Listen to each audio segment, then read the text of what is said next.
जय हिंद दोस्तों, स्वागत है आप सभी का पाथ फाइंडर पर। दोस्तों, ये एक ओपन सीक्रेट था कि ऑपरेशन सिंदूर में जब 7 और 8 मई की रात को क्रॉस फायरिंग चल रही थी तो उस टाइम पे भारत ने पाकिस्तान के एक नहीं दो नहीं बल्कि पूरे 600 के आसपास अनमैन्ड एरियल व्हीकल्स थे जिनको हमने डिस्ट्रॉय कर दिया था। एंड ऑल थैंक्स टू हमारा आकाश तीर सिस्टम, जो ये कई सारे ड्रोन्स जो कि पाकिस्तान ने भेजने की कोशिश करी थी, ये सभी के सभी को 100% एफिशिएंसी के साथ हमारी एयरफोर्स और हमारी आर्मी के द्वारा डिस्ट्रॉय कर दिया गया था। और इसमें पाकिस्तान के द्वारा जो टर्किश यीहा-3 ड्रोन्स थे इनको इस्तेमाल किया गया था, जिनको हमारे एयर डिफेंस सिस्टम्स ने प्रॉपरली न्यूट्रलाइज किया था। आप लोग यहाँ पे देख भी सकते हैं, ये वाली जो तस्वीरें हैं ये बेसिकली हमारी आर्मी के ही द्वारा यहाँ पर दोस्तों शेयर करी गई थी। एंड ऑब्वियसली इसके साथ पाकिस्तान की बहुत ज़्यादा ह्यूमिलिएशन भी हुई, बल्कि ह्यूमिलिएशन का लेवल इस कदर था कि ना केवल डोमेस्टिकली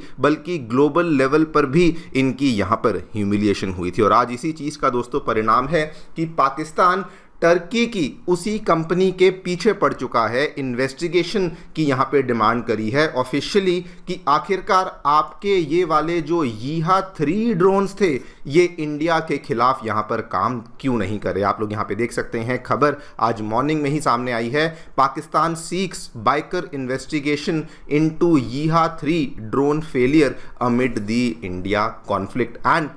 दोस्तों, पाकिस्तान ने ऐसा करने से उनका चाइना के ऊपर तो ऑलरेडी थोड़ा बहुत भरोसा उठा हुआ था, लेकिन ऐसा करने से ये भी अब लग रहा है कि उनका टर्की के ऊपर से भी भरोसा उठ रहा है, बिकॉज अब वो टर्किश फर्म के भी ऊपर यहाँ पे इन्वेस्टिगेशन को चालू कर रहे हैं। बाय द वे, जब हम इसी ड्रोन के बारे में बातचीत कर ही रहे हैं, आज से कुछ दिन पहले दोस्तों 30 जून की खबर है, बहुत ही इंटरेस्टिंग खबर सामने आई थी। पाकिस्तान के अपने ही एक फार्मर ने अपनी सिंपल सी राइफल के माध्यम से इसी यीहा-3 ड्रोन को हवा में ही डिस्ट्रॉय कर दिया था। पाकिस्तान के उस फार्मर को लगा कि ये वाला जो ड्रोन है ये कोई इंडियन ड्रोन है जो कि पाकिस्तानी टेरिटरी में घुस आया है, लेकिन जब उस ड्रोन को बरामद किया गया, पाकिस्तानी आर्मी वहां पे जब पहुंची तो उनको मालूम पड़ा कि असल में ये कोई इंडियन ड्रोन नहीं, ये पाकिस्तान का ही यीहा-3 ड्रोन है, जिसको उन्हीं के फार्मर ने अपनी एक सिंपल सी राइफल के ही माध्यम से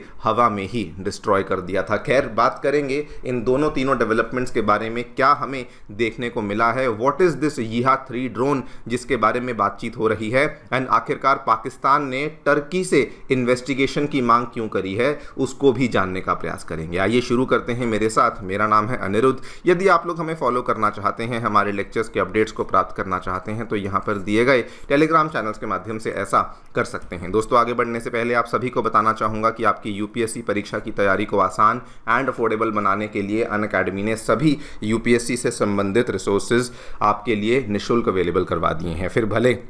वो मंथली करंट अफेयर्स की मैगजीन्स हों, प्रीवियस ईयर के क्वेश्चंस हों, एनसीईआरटी नोट्स की समरीज हों, या फिर प्रीलिम्स के फ्री मॉक टेस्ट हों, इन सभी चीज़ों के जो लिंक्स हैं वो नीचे डिस्क्रिप्शन बॉक्स में दिए गए हैं। कोई भी आपको डाउट है, कोई भी आपको क्वेरी है, तो आप लोग सीधा स्क्रीन पे दिए गए इन फ़ोन नंबर्स पे फ़ोन कर सकते हैं, और हमारी जो डेडिकेटेड काउंसलिंग टीम है वो भी आपको असिस्टेंस दोस्तों प्रोवाइड करवा देगी। All right, directly coming to the news, क्या देखने मिला है दोस्तों, आपको थोड़ा सा बैकग्राउंड बता दूँ। जब पहलगाम हमले के बाद भारत ने ऑपरेशन सिंदूर को लॉन्च किया था, आपको याद होगा 7 और 8 मई की रात को हमें मल्टीपल एयर स्ट्राइक्स देखने को मिली थी, जिसके बाद पाकिस्तान ने एक नहीं दो नहीं बल्कि लगभग 600 के आसपास लॉइटरिंग म्यूनिशंस थे जो कि इंडिया की तरफ उन्होंने लॉन्च किए थे, और उन्हीं 600 में से लगभग 300 के आसपास टर्किश मेड ड्रोन्स थे जो कि यीहा-3 ड्रोन्स थे, जो कि उन्होंने इंडिया में अलग अलग स्टेट्स के ऊपर लॉन्च किए थे। Primarily Indian state of Punjab, Indian state of Jammu Kashmir and Indian state of Rajasthan के ऊपर प्राइमरीली इन ड्रोन्स को पाकिस्तान के द्वारा लॉन्च किया गया था। लेकिन दोस्तों, इसका आउटकम क्या हुआ? फॉर्चुनेटली हमारे जो एयर डिफेंस सिस्टम्स थे, हमारी कई सारी गन्स थी, मेनली आकाश तीर का रेडार सिस्टम था, कुछ जगह पे S-400, इन सभी सिस्टम्स ने मिलकर के जितने भी वो लॉइटरिंग म्यूनिशंस थे, जो भी वो टर्किश ड्रोन्स थे, उनको कईयों को तो हवा में ही इंटरसेप्ट कर लिया था। बल्कि हैरानी वाली बात ये थी कि कई सारे जो ड्रोन्स थे वो इवन दो इंडिया की तरफ आ रहे थे, लेकिन वो वहीं पर एज इट इज़ गिर गए एंड उनको हमें शूट डाउन करने की भी आवश्यकता नहीं पड़ी थी। बाद में रिपोर्ट्स में मालूम पड़ा कि कई सारे जो यीहा 3 ड्रोन्स थे उसमें दोस्तों मिड फ्लाइट जैमिंग देखने को मिली थी, गाइडेंस फेलियर देखने को मिला था, जिसकी वजह से वो इंडियन टेरिटरी में आकर के उनकी क्रैश लैंडिंग हुई एंड वो बिना कुछ फायर किए ही इंडियन टेरिटरी में आकर के गिरना शुरू हो गए थे। Now before we talk about कि असल में इसके ऊपर इन्वेस्टिगेशन की मांग क्यों करी है, मैं आपको थोड़ा सा इस ड्रोन के इतिहास के बारे में बता दूं। दोस्तों ये वाला जो ड्रोन है ये टर्की की जानी मानी कंपनी बाइकार, जो आपने सुना होगा, जो बायरक्तार ड्रोन्स भी बनाती है, उसी कंपनी के द्वारा इसकी टेक्नोलॉजी को बनाया गया था। लेकिन इसका जो डेवलपमेंट है, इसका जो मैन्युफैक्चरिंग है, वो टर्की की ये वाली कंपनी और पाकिस्तान की कंपनी मिलकर के करते हैं, जिसको कि पहली बार इन्होंने 2023 में रिवील किया था एंड पब्लिकली 2024 में इन्होंने इसका इस्तेमाल करना भी शुरू कर दिया था। ये इसकी तस्वीर है जो कि आप यहाँ पे देख सकते हैं एंड ये वाली तस्वीर भी आप देख सकते हैं। ये वो तस्वीर है दोस्तों जो इंडियन आर्मी ने रिलीज की थी कि कैसे ये वाले ड्रोन, इनकी क्रैश लैंडिंग इंडिया में आकर हुई एंड इवन दो ये कुछ साइट्स को टारगेट करना चाहते थे, लेकिन बिना कुछ किए ही ये इंडिया में आकर के एज इट इज गिरना शुरू हो गए थे। एंड आपको बता दूं कि ये वाले ड्रोन की ऑपरेशनल हिस्ट्री इतनी खराब नहीं थी। इवन यूक्रेन के द्वारा इनको इस्तेमाल किया गया था, इवन टर्की ने खुद इसको सीरिया में इस्तेमाल किया था। इसीलिए पाकिस्तानी एयरफोर्स ने भी इसको 2024 में अपनी एयरफोर्स में इंडक्ट किया था एंड उम्मीद करी थी कि हम भी इसके माध्यम से जब कभी इंडिया के ऊपर अटैक करेंगे तो हमें भी अच्छा रिस्पांस देखने को मिलेगा, लेकिन अनफॉर्चुनेटली वैसा देखने को नहीं मिला। और इसीलिए दोस्तों अब पाकिस्तान के द्वारा, इस्लामाबाद के द्वारा टर्की से इन्वेस्टिगेशन की मांग करी गई है। They have formally asked biker कि आप जो ये यीहा 3 ड्रोन्स हैं, इसके जो सिस्टम्स हैं, इसके अंदर ऑडिट कीजिए। पर्टिकुलरली इसका जो इलेक्ट्रॉनिक वॉरफेयर सिस्टम है, इसके ऊपर फोकस करते हुए, सॉफ्टवेयर रोबस्टनेस के ऊपर फोकस करते हुए आप इसके ऊपर ऑडिट कीजिए। बिकॉज पाकिस्तान ये कहता है कि अगर इंडिया ने इसको हवा में डिस्ट्रॉय किया वो तो फिर भी समझ आता है, लेकिन पाकिस्तान ये पूछता है कि कई सारे ड्रोन्स तो ऐसे थे जो कि एज इट इज जाकर के पंजाब, जम्मू और राजस्थान में एज इट इज जाकर के गिर गए, और वहां पर इंडिया तो ये बोलता है कि हमने उनको गिराया बिकॉज उनके सिस्टम्स को हमने जैम कर दिया, लेकिन पाकिस्तान इस चीज़ को डाइजेस्ट नहीं कर पा रहा और इसीलिए दे आर सेइंग कि ये वाले ड्रोन्स जो कि एज इट इज़ वहाँ पे जाके गिर गए,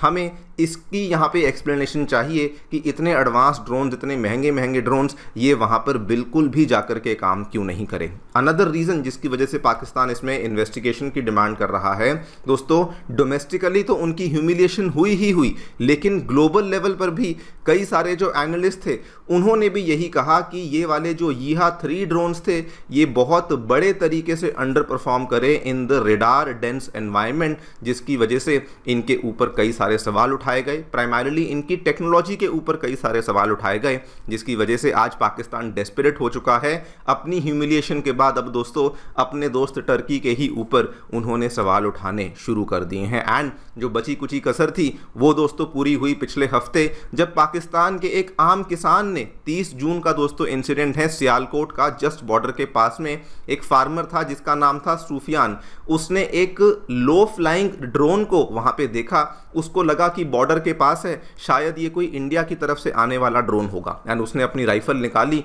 और उस ड्रोन को हवा में ही डिस्ट्रॉय कर दिया। एंड दोस्तों आप जानकर हैरान होंगे कि वो ड्रोन हवा में डिस्ट्रॉय हो भी गया। जब ये खबर सामने आई तो पाकिस्तान की फोर्सेस ने इस चीज़ को सेलिब्रेट करना शुरू कर दिया कि जी हाँ, इंडिया ने ड्रोन भेजा और हमारे किसान ने ही उसे मार गिराया। लेकिन जब पाकिस्तानी फोर्सेस उस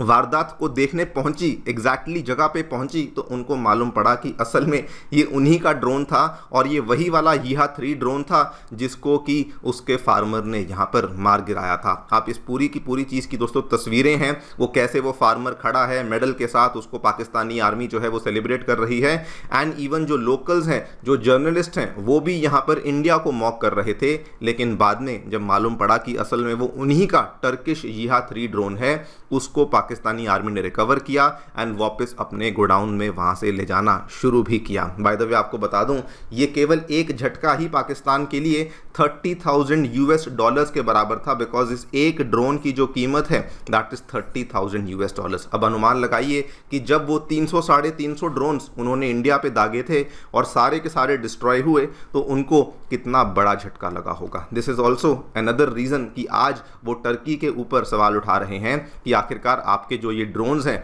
जो यूक्रेन में काम किए, सीरिया में काम किए, ये इंडिया के खिलाफ काम क्यों नहीं किए। देखते हैं क्या होता है। लेकिन पाकिस्तान की दोस्तों जो मुश्किलें हैं और उनकी जो ह्यूमिलिएशन है वो अभी भी खत्म होने का नाम नहीं ले रही है। आप लोग जो भी सोचते हैं हमें बताएं कमेंट सेक्शन में। Thank you so much for listening, stay tuned and